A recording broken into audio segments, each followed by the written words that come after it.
Explique Ado. Explique Ado. Explique Ado, réponse à toutes les questions d'ados, de parents et éducateurs au sujet de l'adolescence. Explique Ado, la réponse à toutes les questions d'ados. Explique Ado. Bonjour par ici, nouveau jour, nouveau numéro Explique Ado, et je dirais même nouveau jour, nouveau défi d'ado, et donc nouvelle question du jour.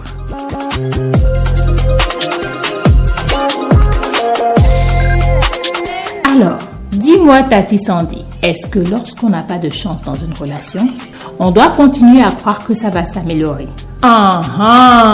Tu ne t'y attendais peut-être pas, hein? Mais il n'y a vraiment pas de quoi s'étonner. Eh bien, chère team, bien sûr que Tati Sandy serait heureuse de t'aider et il est tout à fait normal de se poser des questions sur les relations, même à l'adolescence. Et en plus, quand les choses ne se déroulent pas comme on souhaite. Toutefois, la question de savoir s'il faut continuer à croire que les choses vont s'améliorer dans une relation dépend de plusieurs variables.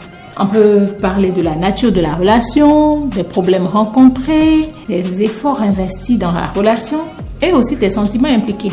Donc, si on prend le premier aspect, c'est-à-dire celui de la nature de la relation, tu sais, les relations amoureuses à l'adolescence sont intenses. C'est vrai, mais elles ne sont pas toujours solides. Et oui, désolée de te décevoir, mais là, dans la grande majorité des cas, elles sont marquées par un mélange de nouveautés, d'exploration, d'apprentissage. Donc, il faut se calmer, quoi. Calm down. Et tu revois la nature du lien que tu as avec ton ami. Parce que si vous avez des défis, il faut repartir à la base. Rappelle-toi que la parole de Dieu dit que le fondement de toute chose, la maison qui est bâtie sur le roc, c'est elle qui résiste dans le temps.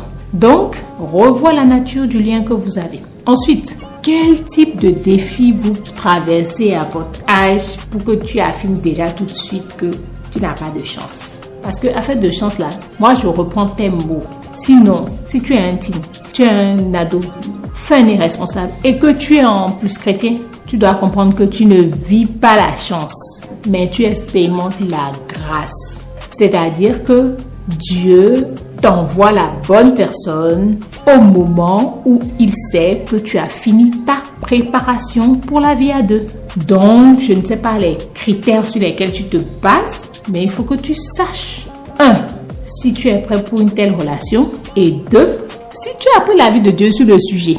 Tiens donc, Ecclésiaste 11:9 nous dit: jeune homme, réjouis-toi dans ta jeunesse, mais sache que pour tout, Dieu t'appellera en jugement. Tu comprends bien, j'espère. Donc après, il faut que tu saches dans tous les cas que les relations, même quand elles ont pour fondement Dieu, Christ, elles sont ponctuées de défis et ça appelle à ce que chacun y mette du sien pour les relever.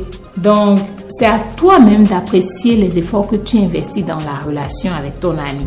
Et tu dois aussi voir si ces efforts que toi tu investis valent la peine en fait. Est-ce que ça vaut la peine par rapport à l'investissement sur tous les plans que ton ami met pour cette relation? Faut pas oublier que tu es un team. Certainement, tu es en formation académique, c'est-à-dire tu vas au cours, ou tu es en formation professionnelle, tu es dans un atelier, en apprentissage ou je ne sais pas.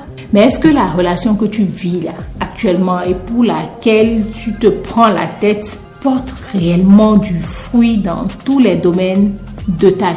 Est-ce que ça contribue à ton épanouissement, que dis-je, à votre épanouissement tous les deux dans tous les domaines de votre vie? Parce qu'en réalité, s'il est vrai que les expériences sont des opportunités d'apprentissage, le respect de soi-même et de ses projets de vie est primordial.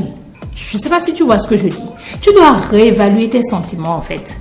Et si possible, ce que moi je te souhaite, c'est de te faire conseiller par des personnes plus matures, plus avisées. Et je salue ton initiative de poser la question à Tati Sandy, l'oreille attentive à toutes les questions de l'ado et de son univers. Parce qu'en même temps, ça te permet de prendre du recul, de réfléchir à la situation. Tu sais, le peuple yoruba a un vieux dicton qui dit de façon allégorique « Ma foueni ije l'oju à son amour ». Excusez-moi les yoruba, j'ai essayé. Ça signifie littéralement que Si l'igname doit être douce au palais, l'igname pilé bien sûr, c'est à la cuisson même qu'on le sait déjà. Et sur ce point, moi, je suis d'accord avec les Yoruba parce que si le lendemain doit être meilleur, c'est à partir de maintenant que tu dois voir les signes dans la relation. Donc, il est important d'être réaliste, même si on est optimiste et qu'on veut garder l'espoir d'améliorer cette relation. Ah, j'oubliais, communication, c'est la clé. Parce que si les problèmes surviennent, c'est parce que quelque part dans la communication, vous n'avez pas une bonne qualité d'écoute et vous n'avez pas pu trouver des solutions ensemble. Donc, certains problèmes peuvent s'améliorer avec le temps, mais garde aussi à l'esprit que il est absolument pas envisageable de rester dans une relation nuisible. Ok, bon, j'espère avoir apporté un peu de lumière à ta préoccupation du jour, chère Tim. Et pour ceux qui nous ont rejoints, il était question de savoir s'il faut continuer dans une relation quand on estime qu'on n'a pas de chance, quoi. Et ce qu'on a pu retenir, c'est qu'il n'y a pas de réponse universelle, mais que si la relation qui continue doit causer du stress ou de la tristesse, il faut reconsidérer l'investissement qu'on y met, parce que chacun mérite une relation saine et respectueuse où il se sent aimé, épanoui. Et une autre chose qu'on a dite, c'est qu'il ne faut pas avoir honte de demander conseil, comme l'a fait notre team. Avec vous ce matin, on m'appelle Tati Sandy, l'oreille attentive et discrète à toutes les questions de l'ado et son univers. Et en attendant de lire d'autres préoccupations en commentaire, donc tu peux revoir cette capsule en entier. À très vite donc!